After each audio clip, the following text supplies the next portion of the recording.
ನಗರದ ಗದ್ದಲದಿಂದ ದೂರ ಉಳಿದ ಜನಗಳು ಒಂದು ಚಿಕ್ಕ ಹಳ್ಳಿಯಲ್ಲಿ ಅವರ ಜೀವನ ಸರಳವಾಗಿ ನಡೀತಾ ಇತ್ತು. ಆದರೆ ಕನಸುಗಳು ಮಾತ್ರ ತುಂಬ ದೊಡ್ಡವು.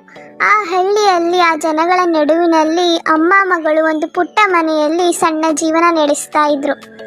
ಸುಮಾ, ಬೇಗ ತಯಾರಾಗು ಮಗಳೇ, ಶಾಲೆಗೆ ತಡವಾಗೋದಿಲ್ವಾ ನಿನ್ಗೆ?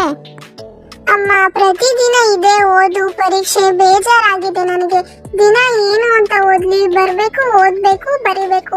ದಿನ ಓದಿ ಓದಿ ಸಾಕಾಗಿದೆ ನನಗೆ. ಬಿಡು, ಲೇಟ್ ಆದ್ರೆ ಏನೂ ಆಗೋದಿಲ್ಲ, ನಾನು ನಿಧಾನವಾಗಿ ಹೋಗ್ತೀನಿ. ಮಗಳ ಮನಸ್ಸಿನಲ್ಲಿ ಪ್ರಶ್ನೆಗಳು ತುಂಬಿದ್ದವು. ಆದರೆ ಅಮ್ಮನ ಹೃದಯದಲ್ಲಿ ಮಾತ್ರ ಒಂದು ನಂಬಿಕೆ, ಒಂದು ಕನಸು ತುಂಬಿತ್ತು. ಹಾಗೆ ಮಗಳಿಗೆ ಶಾಲೆಯ ಮಹತ್ವದ ಬಗ್ಗೆ ತಾಯಿ ಹೇಳಿದಳು. ಹಾಗೆ ಶಾಲೆಗೆ ತಯಾರಾಗು ಬೇಗ ಎಂದು ತಿಳಿಸಿದಳು. ಆದರೆ ಸುಮಾ ಗೊಂದಲದ ಮನಸ್ಸಿನಿಂದಲೇ ಶಾಲೆಗೆ ತೆರಳಿದಳು. ಸುಮಾ, ಇವತ್ತು ಕ್ಲಾಸ್ ಬಿಟ್ಟು ಆಟ ಆಡೋಣ ಬಾ.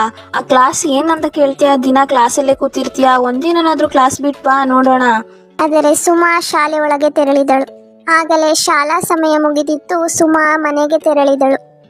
ಸಂಜೆ ಸುಮಾರು 8 ಗಂಟೆಯಂತೆ ಅಮ್ಮ ಮಗಳು ಇಬ್ಬರು ಹೊರಗೆ ಕೂತು ಮಾತಾಡತೊಡಗಿದರು. ಸುಮಾಳಿಗೆ ಓದಲೇಬೇಕಾ ಎಂಬ ಗೊಂದಲವಿತ್ತು. ಅದನ್ನು ಅಮ್ಮನ ಬಳಿ ಹೇಳತೊಡಗಿದಳು. ಅಮ್ಮ, ನಾನು ದೊಡ್ಡವಳಾಗೋದು ಬೇಡ ಅನ್ಸುತ್ತೆ. ಈ ಓದು ಮುಂದುವರಿತಾನೆ ಇರುತ್ತೆ ಅಲ್ವಾ? ಮಗಳೇ, ನಾನು ಶ್ರೀಮಂತೆ ಅಲ್ಲ, ಆದರೆ ನಿನಗೆ ಒಳ್ಳೆ ಭವಿಷ್ಯ ಕೊಡಲು ನಿನ್ನನ್ನು ಚೆನ್ನಾಗಿ ಓದಿಸಬಲ್ಲೆ ಅಷ್ಟೆ. ಅಮ್ಮನ ಮಾತುಗಳು ಮಗಳ ಮನಸ್ಸಿನಲ್ಲಿ ಮೌನವಾಗಿ ಕುಳಿತವು. ರಾತ್ರಿ ದೀಪದ ಬೆಳಕಿನಲ್ಲಿ ಸುಮಾ ಓದುತ್ತಿದ್ದಳು. ಹಾಗೆ ಅಮ್ಮ ಅವಳನ್ನು ನೋಡುತ್ತಾ ಕುಳಿತಿದ್ದಳು. ತಡರಾತ್ರಿ ಆದರೂ ಕೂಡ ಸುಮಾಳ ಓದು ಮುಂದುವರೆದಿತ್ತು.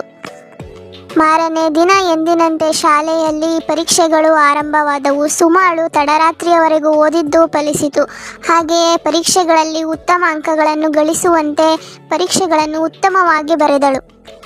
ಹಾಗೆ ದಿನಗಳು ಉರುಳಿದವು. ಪರೀಕ್ಷೆಯ ರಿಸಲ್ಟ್ ಕೂಡ ಬಂತು. ಆಗ ಸುಮಾಳಿಗೆ ಹೆಚ್ಚು ಅಂಕಗಳು ಬಂದಿದ್ದರಿಂದ ಅವಳ ಶಾಲಾ ಟೀಚರ್ ಅವಳನ್ನು ಕರೆದು ಹೊಗಳಿದಳು. ಹಾಗೆ ದಿನಗಳು, ತಿಂಗಳುಗಳು, ವರ್ಷಗಳು ಕಳೆದವು. ಹಾಗೆ ಸುಮಾಳ ಓದು ಕೂಡ ಮುಂದುವರೆಯಿತು.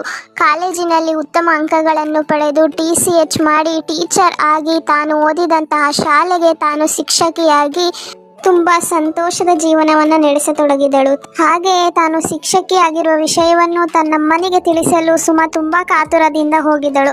ಹಾಗೆ ಅಮ್ಮ ಕೂಡ ಸಂತೋಷದಿಂದ ಸುಮಾಳಿಗೆ, ನಾನು ನಿನಗೆ ಹೇಳಿದ ಮಾತುಗಳನ್ನು ನೀನು ನೆನಪಿಟ್ಟುಕೊಂಡು ತುಂಬ ಒಳ್ಳೆಯ ಕೆಲಸ ಮಾಡಿದೀಯ ಎಂದು ಹೊಗಳಿದರು. ನಂತರ ಮಾರನೇ ದಿನ ಸುಮಾಳು ಅಮ್ಮಳನ್ನು ತಾನು ಶಿಕ್ಷಕಿಯಾಗಿರುವ ಶಾಲೆಗೆ ಕರೆದೊಯ್ದು, ಅಮ್ಮ, ಇದೇ ಶಾಲೆಯಲ್ಲಿ ನಾನು ಓದಿದ್ದು, ಈಗ ಇದೇ ಶಾಲೆಗೆ ನಾನು ಶಿಕ್ಷಕಿಯಾಗಿ ಬಂದಿದ್ದೇನೆ.